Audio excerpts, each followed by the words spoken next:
4 दिनों तक मनाया जाने वाला छठ पर्व भगवान सूर्य और छठी मैया को समर्पित है। इस पूजा का चौथा और आखिरी दिन विशेष रूप से उषा अर्घ के रूप में जाना जाता है। छठ पूजा की शुरुआत नहाय खाए से होती है, जिसमें व्रतधारी स्वच्छता और शुद्धता का पालन करते हुए स्नान करते हैं और सात्विक भोजन ग्रहण करते हैं। दूसरे दिन खरना मनाया जाता है। तीसरे दिन संध्या अर्घ होता है।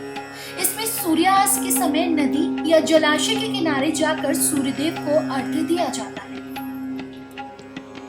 चौथा दिन उषा अर्घ्य दिया जाता है। इस दिन व्रतधारी सुबह जल्दी उठकर सूर्योदय के सामने नदी, तालाब या किसी जल स्रोत में जाकर सूर्यदेव और उनकी पत्नी छठी मैया को अर्घ्य देते हैं। छठ पूजा हर साल कार्तिक माह की शुक्ल पक्ष की षष्ठी तिथि को होती है।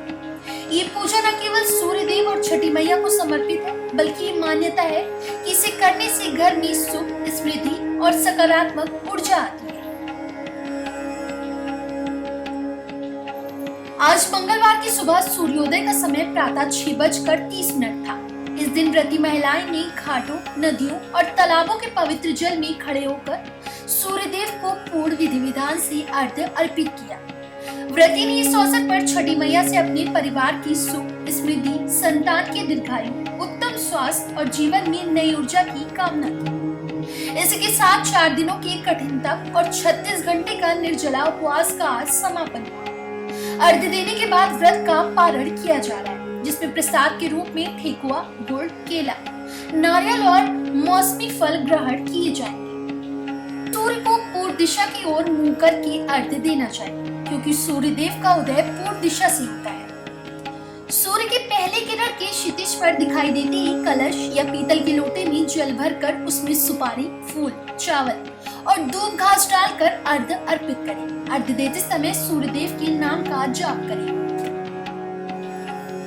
शास्त्रों के अनुसार सूर्य को अर्घ्य देने से व्यक्ति के जीवन में अनेक लाभ होते हैं। जल अर्पित करने से न केवल शरीर में ऊर्जा और आत्मबल बढ़ता है, बल्कि मानसिक शांति और आत्मविश्वास भी मिलता है। जो व्यक्ति नियमित रूप से सूर्यदेव को अर्घ्य देता है, उसके जीवन में मान, सम्मान, प्रतिष्ठा और नेत्र क्षमता में वृद्धि होती है।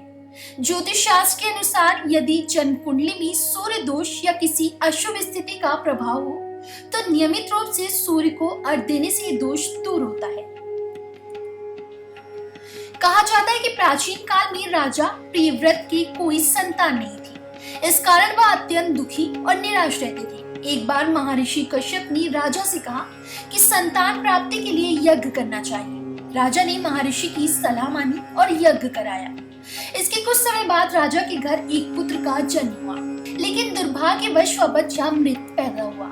ये घटना राजा और रानी के लिए भी बहुत बड़ा दुख बन गया। उनके परिवार के लोग भी अत्यंत दुखी हो गए। तभी अचानक आकाश से माता षष्ठी प्रकट हुई। उनके दर्शन से राजा और रानी की सारी पीड़ा और चिंता दूर हो गई। राजा ने माता से प्रार्थना की और अपनी संवेदनाओं को व्यक्त किया।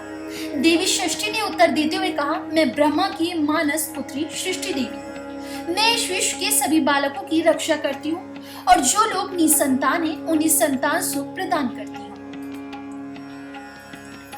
इसके बाद देवी ने मृत शिशु पर अपना हाथ रखा और उसे आशीर्वाद दिया। चमत्कारिक रूप से वह बच्चा तुरंत जीवित हो गया। ये दृश्य देखकर राजा प्रियव्रत अत्यंत प्रसन्न हुए और उन्होंने देवी षष्ठी की आराधना करना प्रारंभ कर दिया। कहा जाता है कि इस घटना के बाद ही छठी माता की पूजा और छठ पर्व मनाने का विधान शुरू हुआ। छठ पूजा का उद्देश्य केवल संतान सुख ही नहीं, बल्कि घर में सुख, समृद्धि, स्वास्थ्य और सकारात्मक ऊर्जा लाना भी माना जाता है। फिलहाल इस खबर में बस इतना ही।